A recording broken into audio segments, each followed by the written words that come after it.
Շնորհակալություն։ Բարություն ներկային դահլիճը։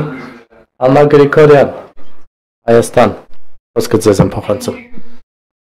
Շնորհակալություն, պատվիրակներ, գործընկերներ։ Խաղացան համաձայնագրի նախասահմանման հարցը մենք իհարկե հավատացած ենք մի քանի արմատական հարցերով, որովհետև մենք կարծում ենք, որ պետք է լինի տևական եւ հարատև խաղաղություն եւ կայունություն տարածաշրջանում, հակառակ դեպքում կլինի ապկանք խաղաղության եւ ոչ թե իրական խաղաղություն, իսկ դրա համար իհարկե առանց նախապայմանների պետք է ազատ արձակվեն հայ բանտարկյալները եւ քաղաքացիական արանքում գտնվող կամ պահվող անձիկ, առնվազն 23 ռազմագերիներ հիմա գտնվում են Ադրբեջանում առանց օրինականության եւ պահվում են այնտեղ կտակների են ենթարկվում եւ այդ ամեն ինչը ոչ միայն խախտում է մարդասիրական միջազգային մարդասիրական իրավունքը, այլ նաեւ ցանկացած հեռանկար խաղաղության համար եւ հետեւաբար վերջերս Շարմ el-Շեյխում աշխարհը դիվանագիտությունը մոբիլիզացվել էր Գազայի շրջանակներում բանտարկյալներ պահվող անձանց ազատ արձակելու համար, բայց երբ որ նոր իրավական ակտերը միջազգային խախտվում են, աշխարհի արձագանքը ցավոք սրտի լուռ է, մարդու իրավունքները չեն կարող ընտրական լինեն։ Ես հիմա նստած եմ Ուկրաինայի պատվիրակության կողքին, ես չէի էլ պատկերացնի, թե նրանք կընդունեին ցանկացած խաղաղության պայմանավորվածություն, որը կբացառեր իրենց հայրենակիցների վերադարձի հարցը, հետևաբար եւ նաեւ կրոնական ժառանգությունն է շատ կարեւոր Լեռնային Ղարաբաղում գործընկերս նշել է սա մասին նույնպես եւ հետեւաբար ինչ ենք մենք տեսնում հիմա զավթված Արցախյան տարածքում մենք տեսնում ենք մշակութային ցեղասպանություն, մենք տեսնում ենք իրական փորձեր ջնջել ներկայության տարածաշրջանում։ Հարգելի գործընկերներ, 2023 թվականին ավելի քան 100,000 հայ Եվրոպայից հանվել են իրենց տներից Լեռնային Ղարաբաղից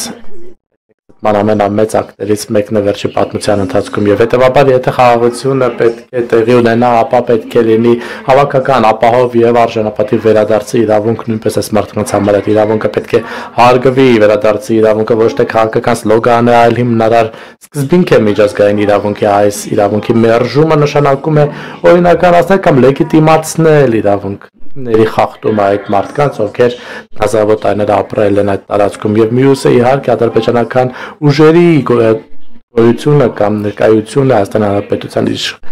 իշխան տարածքում ներառյալ գերեզմանների եւ գերեզմանավայրերի զավթում ներառյալ իմ դավայրում քաղաքում եւ հետեւաբար նրանք պետք է անհապաղ դուրս բերվեն Հայաստանի Հանրապետության տարածքից դրան այլ ընտրանք չկա հարգելի պատվիրակներ իրական անվտանգությունը չի կարող գոյություն ունենալ առանց արդարադատության եւ արդարության։ Այսօր շատ գնահատականներ եւ գնահատումներ լսեցինք Վրաստանում ժողովրդավարության հետընթացի մասին, բայց ցավոք սրտի շատ քիչ բան խոսվեց կամ ավելի ճշգրիտ ոչ մի խոսք չասվեց Հայաստանի կառավարության ոչ ժողովրդավարական քայլերի մասին, քաղաքական հետապնդումների մասին ընդդիմության հետևաբար ես ձեզ պետք է ճշմարտությունը պատմեմ ցավոք սրտի տասնյակ քաղաքապետարքյալներ կան Հայաստանում ներառյալ մեր գործընկեր խորհրդարանի անդամ Արտուր Սարգսյանը երկու եպիսկոպոս որը աննախադեպ է Հայաստանի Հանրապետության պատմության համար եւ իհարկե հայտնի հայ տասեր եւ բարեգործ Սամվել Կարապետյան քաղաքապետներ ճակատագովներ բարձրաստիճան եկեղեցականներ Եվ իհարկե մենք նաև տեսնում ենք ուղղակի կառավարության մասնակցություն դատական իշխանությունում եւ ռեալ SMS հաղորդագրություններ վարչապետից ստանալու պրակտիկա, որը ցույց է տալիս, թե ինչքանով է միջամտում քաղաքականությունը, քաղաքական գործիչները դատական իշխանությանը, շատ ենք մենք տեսնում նաև քաղաքական մոտիվացման որոշումներ, որոնք եւ նույն ժամանակ